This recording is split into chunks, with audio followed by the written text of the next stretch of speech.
The Biden-Harris administration continues to vilify President Trump by calling him a threat to democracy, prompting political violence against him. Not one, but two assassination attempts.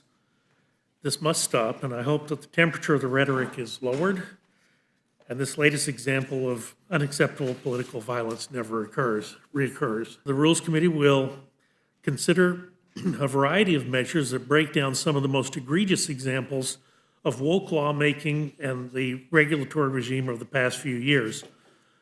Whether it's forcing unrelated far-left policies on our financial markets or retirement plans, whether it's openly disregarding immigration law, whether it's eliminating consumer choice in the marketplace, or appeasing radical extremists at the behest of our greatest geopolitical allies, each of these bills addresses a problem that should never have happened. I have to say that I am so disappointed because while Democrats condemn what happened this weekend, I'm disgusted by what happened in Florida.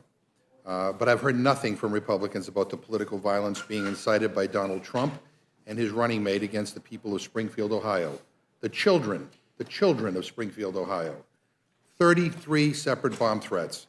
Hospitals, schools, city employees targeted. Kids evacuated. Parents scared for their safety. Kids scared out of their minds because of what was said by the former president and his running mate. These are kids. These aren't presidents or former presidents. These are kids. 18 schools are now under police protection. The Republican governor of Ohio had to call in the state police. All is a direct consequence of loony conspiracy theories spread by Donald Trump and his running mate. Where are the calls on them to stop using rhetoric that puts people in danger? Anyways, I just feel compelled to point that out. We shouldn't be having a conversation about political violence and then ignoring the fact that the rhetoric at the top of the Republican ticket is leading to bomb threats, school closures, and evacuations. In my opinion, if someone can't condemn that, then they're part of the problem. This anti-woke stuff is just weird. Republicans still can't even tell us what woke means. It means whatever they want it to mean, I guess. And what these bills really are about is dividing our country, trying to make Americans hate each other, trying to keep people angry heading into the election. That's what this is all about. The so-called End Woke Higher Education Act is about Republicans using students as pawns in their weird culture wars. The Prioritizing Economic Growth Over Woke Policies Act is all about bailing out massive corporations. Sounds familiar? Republicans are obsessed with helping the rich and powerful. Another bill attempts to just gloss over the fact that Palestinians even exist. In their pursuit against wokeness, Republicans apparently now want to just say there's no Gaza, there's no disputed territories in the West Bank. It's all Israel, and Palestinians don't matter at all. I find that totally awful and offensive, quite frankly. Another bill to target diversity, equity, and inclusion. I'm not sure which one of those words they're against. Probably all three, if I had to guess. More bills to divide us.